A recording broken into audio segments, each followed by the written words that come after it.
Are there any happy landlord-tenant stories out there? That's a great question. The horror stories often get highlighted, and I talk about them too because they're interesting for sure. They're sometimes fun to hear about, but we don't hear enough about happy stories, so I thought I would highlight a couple. This one from the landlord says the tenant built homes for a living. He upgraded the cabinets, flooring, washroom, deck, etc., all from leftovers from his job sites. He also fixed all the leaks and didn't complain about anything. Rent was only raised once in the 12 years he was there. That sounds like a fantastic tenant to have and a good relationship between the two. How about this one? I rent a purpose-built rental from a corporation. So this is the tenant.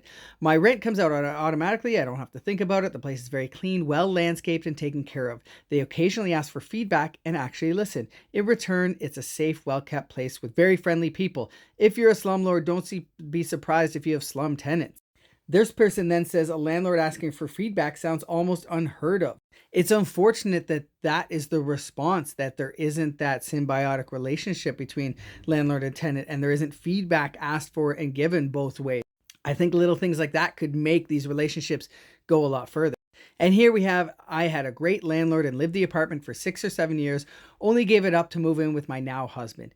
He would give me wine at Christmas, was quick at fixing stuff. I paid on time every month and usually only bothered him with big things. I loved that apartment and it was sad to give it up.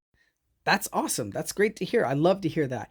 I have tenants who just moved into one of my units. We ordered new appliances. They've been delayed. And so I feel really bad. They've been very cool about it, but I sent them an Uber Eats gift card just to, make up for the fact that they have appliances that are in there. They're just older and not working at full function. So they're actually okay.